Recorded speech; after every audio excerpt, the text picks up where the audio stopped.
ये आंदोलन बहुत दिनों से चल रहा है। मीडिया के हर चैनल पर ये आंदोलन की गूंज, हर गली में इस आंदोलन की गूंज, भारत के कोने कोने में इस आंदोलन की गूंज सुनाई दे रही है। आज पहली बार ऐसा हुआ है इस देश में जब पूरा मीडिया दो भागों में विभक्त हो चुका है। 2-3 चैनलों को छोड़कर, 2-3 पत्रकारों को छोड़कर संपूर्ण पत्रकार लामबंद होकर के भारत माता को गाली देने वालों का समर्थन दे रहे हैं। भारत माता की जय।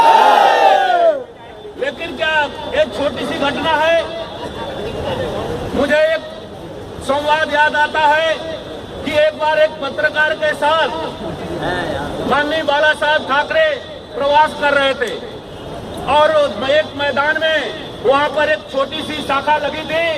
उस शाखा में एक छोटा बालक खेल रहा था। पत्रकार ने बोला, बाला साहब जी देखिए, ये संघ वाले दुनिया बदलना चाहते। एक बालक 2 बालकों को लेकर ये दुनिया बदलना चाहते। बाला साहब ने कहा कि तुमको सिर्फ 2 बालक दिखता है, लेकिन मुझे इसके पीछे खड़ा संपूर्ण हिंदुत्व। एक घटना जेएनयू में सिर्फ नारे की है ऐसा बताया जा रहा है, लेकिन ये घटना क्या सिर्फ नारे की है?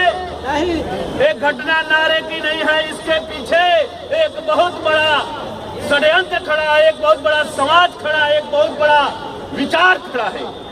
मित्रों, ये वही विचार है जिसके कारण मुंबई कई बार लहूलुहान हुआ है, जिसके कारण मुंबई में ट्रेनों में बम फूटे हैं, जिसके कारण मुंबा देवी में मुंबा माता लहूलुहान हुई है, जिसके कारण कम 20 बार मुंबई में हजारों की जाने गई है।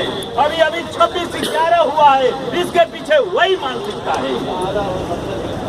इसके पीछे वो लोग हैं जो कश्मीर को विभक्त कराना चाहते हैं। इसके पीछे पाकिस्तान खड़ा है। हमको अगर जानना है, आज अगर भारत का हिंदूवादी राष्ट्रवादी समाज अगर भारत माता के साथ नहीं खड़ा होगा तो कब खड़ा होगा?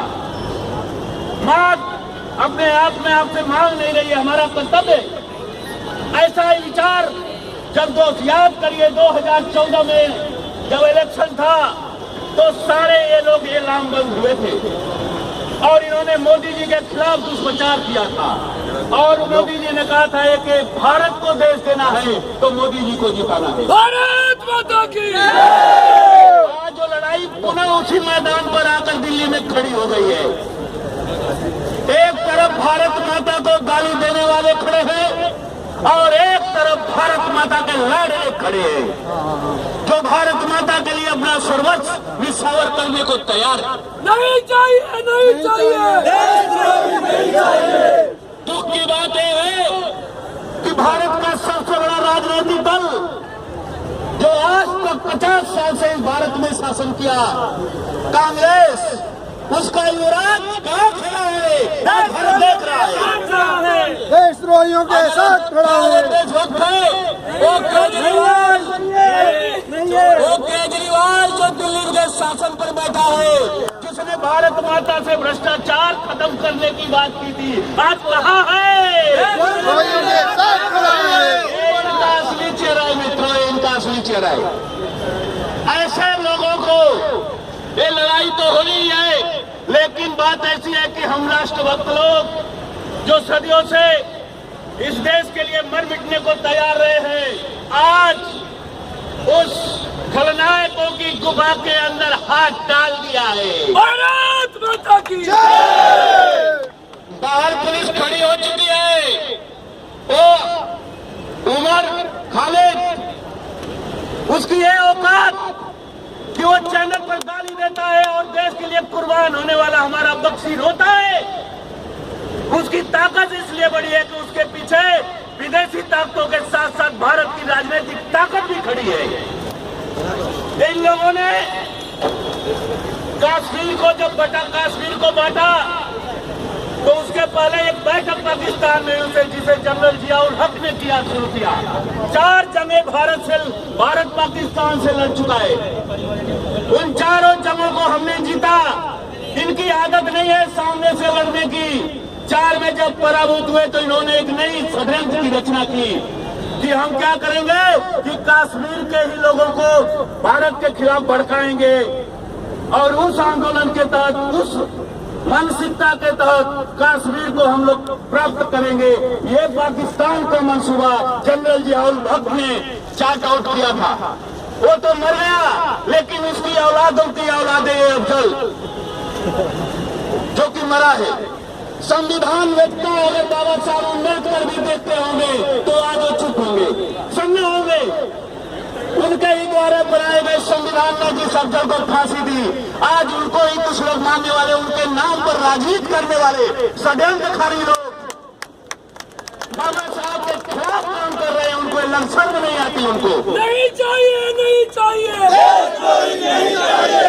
इन राजनीतिज्ञों ने गांधी के नाम का इस्तेमाल कांग्रेस ने किया, उसी तरह से कुछ लोग बाबा साहब के नाम का इस्तेमाल करके अपनी राजनीति की रोटी सेक रहे हैं। लेकिन नियति ने आज उनको खड़ा कर दिया है कि वो देशद्रोहियों के खेमे में चले गए। सैनिकों के सम्मान करो, ये लड़ाई को साफ करो। ये लड़ाई सीधे सीधे आर पार की है मित्रों। ये जेएनयू में, मालवा में, यादवपुर जो यूनिवर्सिटी है वहाँ पर मालदा का जो हुआ, ये सारा क्रम से जोड़िए एक दूसरे के पीछे। जब से मोदी जी की सरकार आई है, भारत विकास के मार्ग पर न चले, भारत गरीब रहे, आर्थिक रूप से आगे डेवलप न हो। मोदी जी 24 घंटा काम कर रहे हैं, विदेशों की यात्रा कर रहे हैं, मंत्री काम कर रहा है, लेकिन ये लोग नहीं चाहते कि गांव का किसान अमीर हो। ये नहीं चाहते हमारा रोड बने, ये नहीं चाहते कि आर्थिक रूप से भारत डेवलप हो। इनका एक ही मकसद है, तुम गरीब रहो, हमें राज करने दो। ये लोग इस देशद्रोही हैं, आर्थिक रूप से, सामाजिक रूप से ये भारत को डेवलप नहीं होने देना चाहते। इस षड्यंत्र को बेनकाब करना है, इस आवाज को उठाना है। और जेएनयू में अभी तो जेएनयू दिल्ली के लोग भी जान गए होंगे कि जो अपने गुरु का नहीं हुआ मित्रों, इनकी आदत है हराम की खाने की। एक मानसिकता है, कम्युनिस्ट की मानसिकता है, माओवादियों की मानसिकता है। एक कुछ निर्माण किया, कंस्ट्रक्टिव वर्क करना वो जानते ही नहीं, कुछ बनाया नहीं। वो कराची एक जमाने में जब वहाँ सिंधी लोग निवास करते थे, विश्व का सबसे बड़ा पोर्ट था, सबसे बड़ा आयात का केंद्र था कराची। लेकिन इन हरामखोरों के हाथ में गया, कराची में सुई तक नहीं बिकती मित्रों। पाकिस्तान खुद में टूट रहा है, वो क्या भारत को तोड़ेगा? लेकिन वो सपना देखता है, किसके बल पर? इन पार्टी राजनीतिज्ञों के बल पर वो सपना देखता है कि भारत में कांग्रेस का राज है तो भारत टूट सकता है। लेकिन उसको नहीं मालूम कि ये देशभक्त यहाँ पे ज्यादा है, कांग्रेसी कम है। हम लोग जब तक एकजुट होकर के इन कांग्रेसियों को माओवाद के खिलाफ अगर हम युद्ध नहीं करेंगे तो ये आगे जाकर के हमारे सारे विकास के मार्ग को अवरुद्ध करेंगे। अतः निवेदन है कि ऐसे कार्यक्रमों के द्वारा जो जागृति मंच ने किया है, आप में से आप अपने कम से कम घरों में, अपने सोसाइटियों में इस तरह से जागरण करिए। और एक छोटे हमारे पास जो वक्ता है उनको बुलाइए, आप लोगों ने नाम लिखा है, लेकर के जाइए और ऐसे कार्यक्रम होंगे ताकि इनको बस में पता लगे। ये हमारे गली घरे सोसाइटियों में बैठे हुए लोग, एक वामपंथी कांग्रेसी लोगों को मालूम होना चाहिए कि अब उनका राज चला गया, क्योंकि अब सत्ता पर नरेंद्र मोदी बैठा है। नरेंद्र मोदी को चैलेंज, मैं जब पहले भाषण देता था, नरेंद्र जी का जीवन चरित्र बोलता था, उस समय मैं बोला करता था कि एक यात्रा निकली थी कन्याकुमारी से लाल चौक तक। उस चौक में इन्हीं आतंकवादियों ने आह्वान किया था कि अगर किसी भी माई के लाल देशभक्त में ताकत है तो वो आए और लाल चौक कश्मीर पे झंडा फहराए।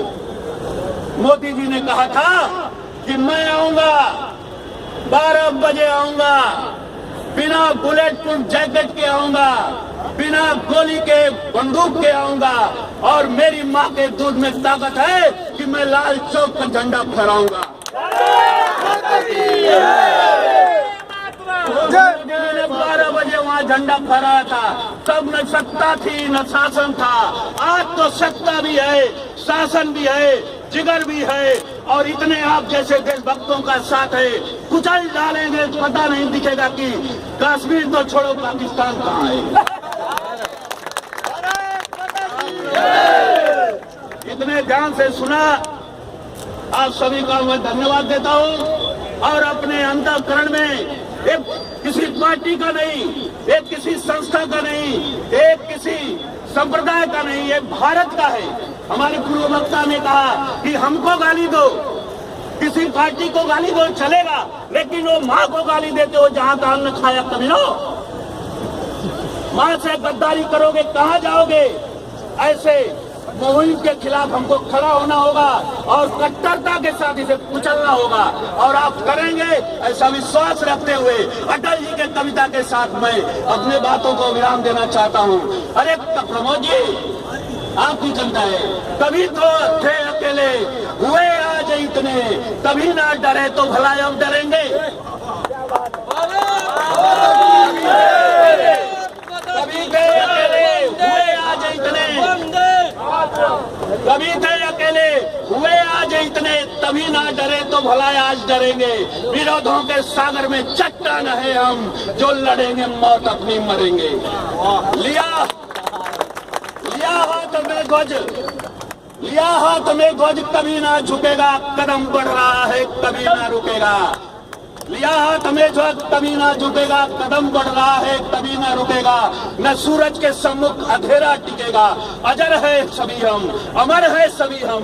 कि सर पर हमारे वरद हस्त करता, गगन में लहरेगा तिरंगा हमारा, गगन में लहरेगा।